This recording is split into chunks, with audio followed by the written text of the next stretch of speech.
County. Senna moves. Is there a second? Second, Sam Cobb Hobbs. Cobb seconds. Any further discussion? Here, none. Is there any opposition? They are approved. The next item on the agenda is... Mr. Heaton, we need to take the vote. Oh, we need to take the vote, Mr. Heaton. Oh, Ms. I'm Cross, would like to back, say- back to the well, that is there any opposition? And there was none. We're going to go ahead and take a vote, though. The city of Carlsbad. Well, we don't take a vote because we don't know. We can't. Okay. So City of Carlsbad, John Heaton, yes. City of Hobbs, City of Hobbs, Sam Cobb, yes. Eddy County, Eddy County, Bill Bowen, abstain. Lee County. Lee County, Jonathan Senna, yes. Okay. Thank you. The motion passes unanimously. The next item on the agenda are staff and director comments. First, Melissa would like to make a couple of comments about the auditor. So, Melissa? Yes, thank you, Chairman. I wanted to bring up the audit. So the city of Carlsbad has been using Hinkle and Landers for the last 8 years. The city of Carlsbad has to switch with audit rule. We can only use the same auditor for 8 years. However, Eddy Lea has not been using Hinkle and Landers that long. So I wanted to come before the board and ask permission to continue to use Hinkle and Landers as the auditor for Eddy Lea.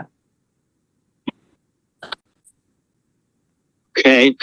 Hearing Melissa's comments, this change, we don't have to change. So she wants us to continue with Farley and Associates. And so I would entertain a motion to do so.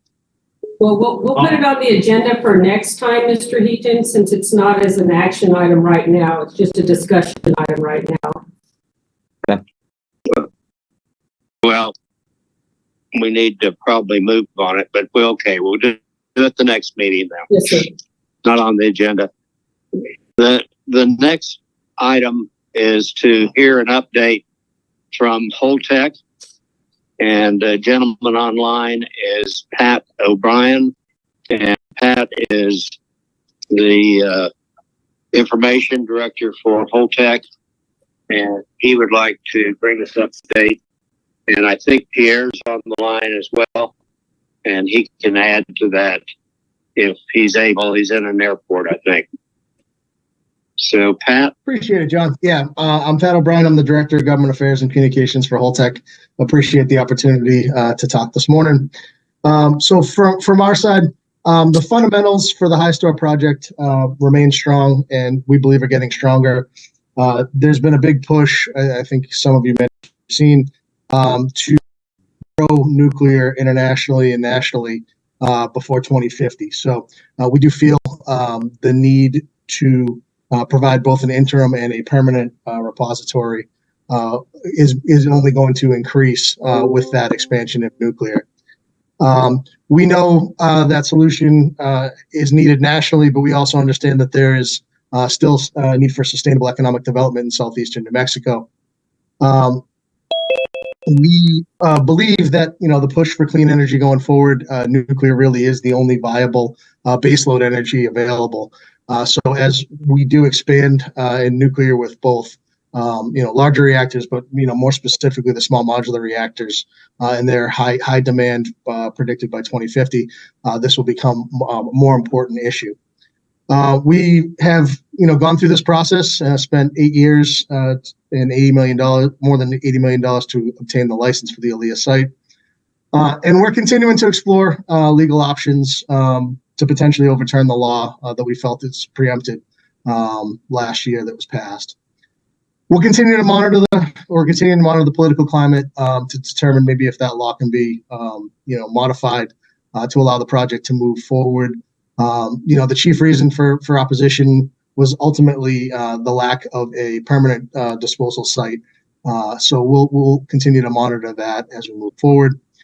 One thing I think to note too, in key piece of the interim word in this project is that recycling is gaining momentum in the U.S., which has the potential of recycling up to 95% of the fuel. Arkansas recently passed legislation last year. They're looking to actively reprocess fuel in that state. So it is our belief that the fuel in the future, it's not going to be stranded somewhere. It will be reused or recycled for next-gen nuclear. We continue to pursue contingent contracts from orphan sites and utilities to potentially move fuel once HISTOR could potentially open for business. We, separate of this project, we are a participant in the DOE consent-based siting study. There's 12 consortia that were awarded last year looking at a DOE-based solution for DOE's fuel. They have a 10 to 15-year timeline on a project to potentially site and license a facility like that. So, the interim need now for HISTOR still makes sense. Oh, sorry.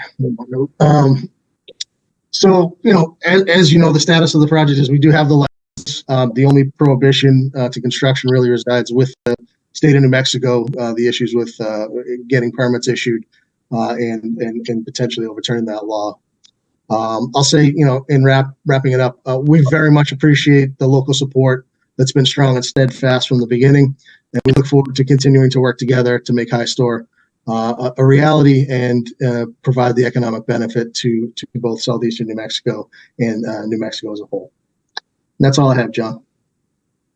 Can you review the challenges to the NRC by Beyond Nuclear and Don't Waste Michigan, the Sierra Club, that group of interveners? Yeah, I would honestly. I know we just had the hearing publicly. I think March 5th. I would defer to legal counsel on that, John. I don't want to misstep on anything that's been done in that process. But I do know that the hearing was had in DC on the 5th, and I think it said up to 2 months potentially for review and what the findings may be. But we can talk to Jay Silberg and have him update potentially if needed. The other question is, when do you plan to sue the state of New Mexico? Still under development. We're looking at those options and a timeline associated with that. It's too early to say right now. So what is that timeline? I don't have that at this time, John. It's still something we're looking at internally. We continue to get multiple questions from multiple parties that are interested in the interim storage facility getting open. And so, and not the least of whom are the local folks who are very interested in getting it open. So we get this question continuously, and we would really like to see some kind of a timeline in terms of when the expectation is that you're going to challenge the states. I think we all think it's preempted. Yeah, no, I appreciate that, John. I can work with our team and see if I can provide that update. I just don't have it on hand right now. You sound like a politician. I don't think that's a compliment, even though I know there's a number of politicians on here. But Okay. He's a public relations professional, John. That's what he is. there you go. So any other questions or comments from members to Pat, or questions to him? One other thing that's, you've named several entities, but the Faskin Group is the one that's trying to stir up all of the oil industry folks and a lot of the local folks and stuff like that. Any updates there, Pat? Nothing offhand. I know they were part of, I think, the challenges. So no, I don't have anything there offhand, but I can work with our team and see if there is anything to update at the next meeting. Okay. Because there was rumors that they had requested that Martin Heinrich draft legislation or write a letter in opposition of the whole tech project, from what I understand. Okay, I can look into that. Other questions? Pat, thank you very much. We appreciate you being on and giving us an update. My pleasure. Thank you very much. Okay. Thanks again. Thank you. So the next item on the agenda is the financial. Melissa? Thank you, Chairman. Good morning, everyone. I will provide a summary of the Eddy Lea financials as of December 2023, the sixth period of fiscal year 24. There was a beginning cash balance of $97,252 and an ending cash balance of $212,322. Eddy Lea received $100,000 from member contributions. The expenditures of $2,607 are favorable to the $120,000 budget. During quarter two of fiscal year 24, the following amounts have been paid: $53.70 to Texas, New Mexico newspapers, and $176.74 to Wex Bank. And that will conclude my summary, and I can stand for any questions. Questions for Melissa? Thank you, Melissa. The next item is the approval of the accounts payable. And I think you just went over those, right? No, I can go over those real quick. The following items were encumbered as of December 31st, 2023. $6,500 to Hinkle and Landers for audit services, $46.17 to Wex Bank for public notices, and $53.35 to Texas, New Mexico newspapers for public notices. Okay, is any questions about the accounts payable? If not, I'd entertain a motion to approve them. Move to approve, Jonathan Senna, Lee County. Okay, Jonathan moves. Is there a second? Second, Sam Cobb Hobbs. Thanks, Sam. Susan, would you call roll, please? Yes, City of Carlsbad, John Heaton, City of Carlsbad, yes.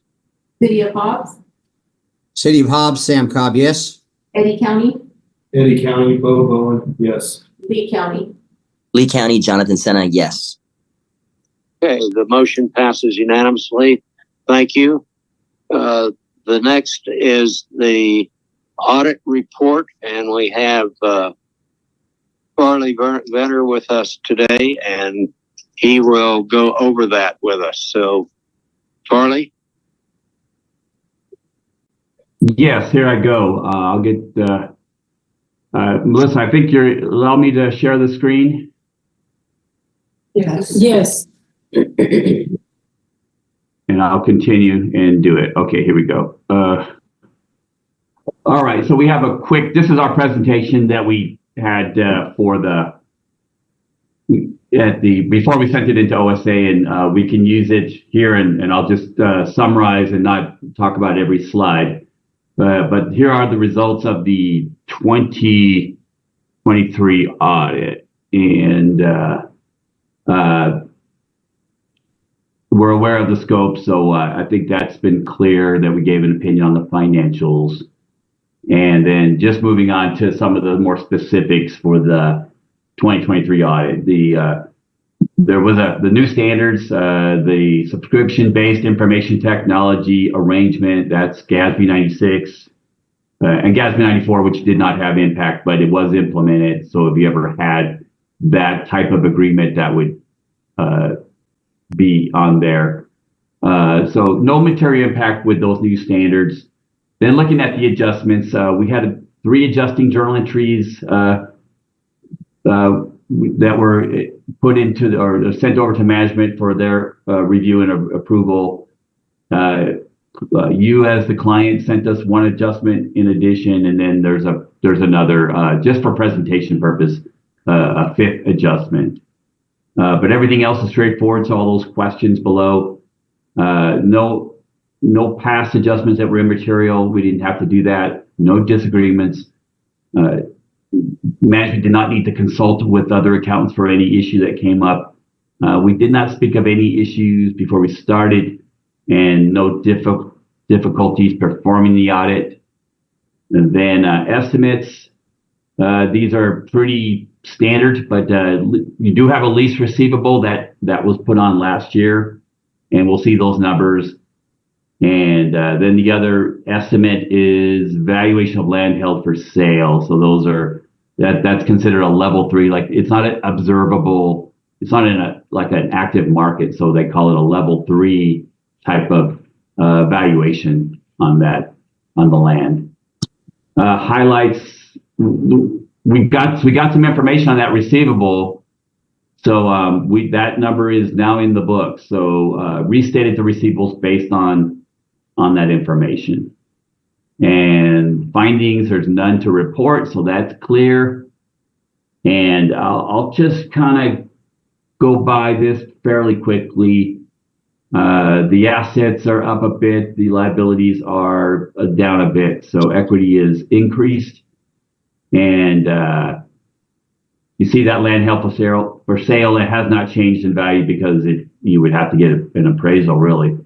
And let's see, cash is a little higher. There's that accounts receivable, it's very small, but it's been on the books now where it had not been there in the prior year. So $5,200 is there. And let's see, moving on, liabilities, those inflows and outflows for the leases, those go on, which now they're on. I don't think anyone's really excited about putting on leases, but that's the rule.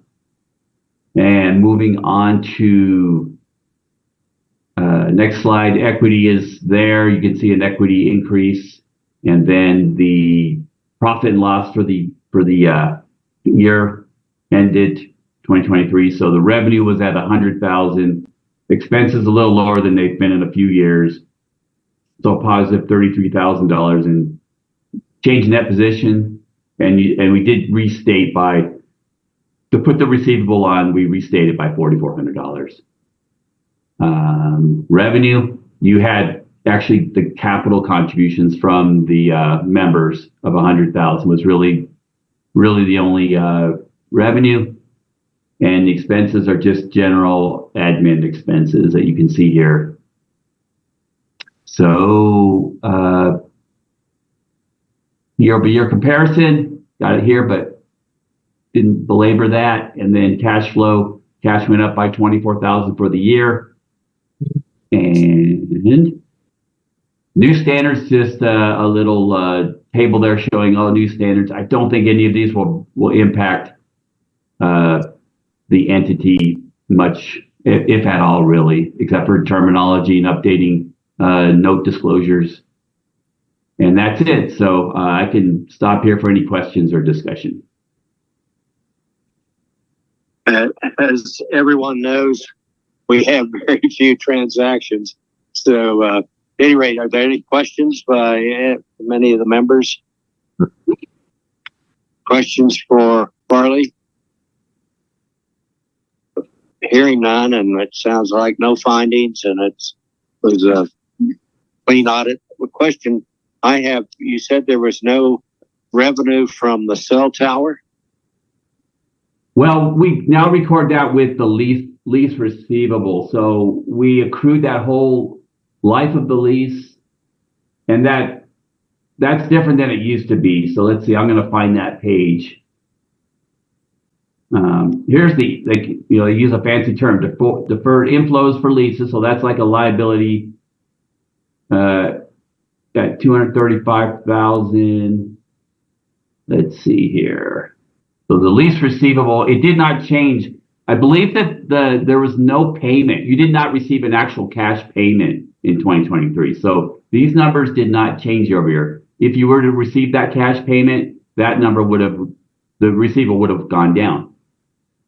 Okay, I think what happened maybe the year before or even last year is maybe that payment went to Lee County. Mike, I don't know whether you've seen that or not, but I think they may have still been sending it there. And then you had forwarded it on to Melissa. Did you help check on that? And we had asked them to change the address of where they were sending the the checks, but I don't know if that's happened or not. But if you'd be kind enough to check on that, we'd appreciate it. Yeah, Chair, I'll do that. I'll do that this afternoon. Thank you very much. You bet. And there's nothing else. Something to add to that. So, at any rate, hearing no other questions for Farley, entertain a motion to accept the audit. Move to approve Jonathan Senna, Lee County. Jonathan, is there a second? Come on, Susan. Second, Eddy County, Bobo. Okay, we got a motion and a second. Any further discussion? Hearing none. Would you call the roll, Susan? Yes, City of Carlsbad, City of Carlsbad, John Heaton, yes. City of Hobbs, City of Hobbs, Sam Cobb, yes. Eddy County, Eddy County, Bobo, and yes. Lee County. Lee County, Jonathan Senna, yes. Okay, the motion passes unanimously. Thank you, Farley. We appreciate it. Thank you. And the next item on the agenda is the budget. Thank you, Chairman. In the packet is, we're projecting beginning cash to be $200,000. We still left the contributions in there for each entity at $25,000. The land lease for $13,200. That includes the land lease and the $747 that Holtec should pay us every year. I did decrease the expenditures just because I know we're not using the lobbying services right now. If we feel like we're going to next fiscal year, I can increase those. But if you guys want to just look at this and see if you want me to increase any of the expenses or decrease any of them, I can do that as well. Okay, thank you, Melissa. Are there any questions about the budget? Budgets are budgets. They're something to work from. Okay, I would entertain a motion to adopt the budget. Move to approve Jonathan Senna, Lee County. Okay, we got Jonathan approves, second. Is there a Second, Sam Cobb, Hobbs. thanks, Sam? Any further discussion? Hearing none. Susan, would you please call the roll? City of Carlsbad, City of Carlsbad, John Heaton, yes. City of Hobbs, City of Hobbs, Sam Cobb, yes. Eddy County, Eddy County, Bobo, and yes. Lee County. Lee County, Jonathan Senna, yes. Okay, the motion passes unanimously to approve the budget for the next year. The next item on the agenda is public comment. Is there anybody that wants to make a public comment?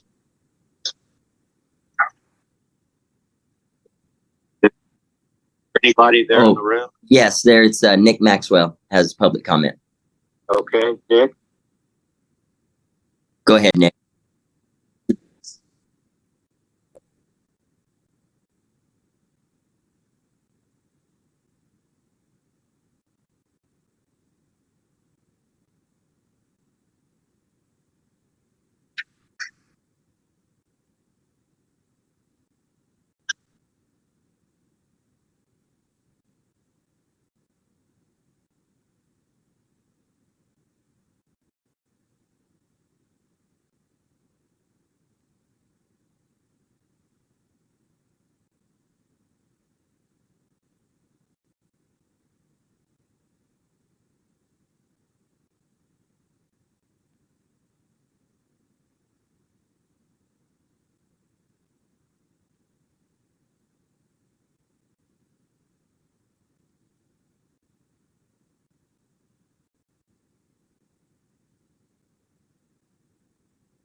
Thank you, Nick. Those are very interesting and good comments. Thank you.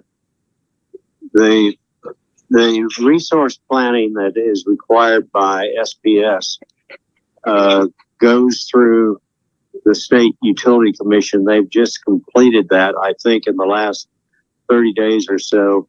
And I know that they are going out for additional power. And I'm not sure what the goals are, but I think it's fairly substantial in the number of megawatts that they're looking to get online in the next 2 or 3 years. So, at any rate, I think that they are trying, or at least SPS is trying to recognize the fact that there is a demand that they need to fulfill. So, anyway, we generally don't comment on commenters, but anyway, I felt that this was not just harping. This was a constructive comment for us all to begin to listen to and take heed of it. So, is there any other comments for the good of the cause, members? If not, I would entertain a motion to adjourn. I want to thank everybody for being online. I really appreciate it. I'm sorry for the confusion with me being able to hear you. And Mike, thank you for allowing us to use your phone. Hey, no problem at all. We appreciate your leadership, John. And I would move to adjourn. Jonathan Senna, Lee County. Is there a second? I'll second Bobo and Eddy County. Thanks, Bo. Would you please call the roll, Susan? City of Carlsbad, City of Carlsbad, John Heaton, yes. City of Hobbs, City of Hobbs, Sam Cobb, yes. Eddy County, Eddy County, Bobo, and yes. and Lee County. Lee County, Jonathan Senna, yes. Thank you all again for being online. We had a lot of housekeeping.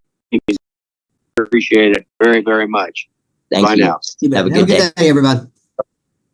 Thanks, John. Thank you. Bye now. Bye.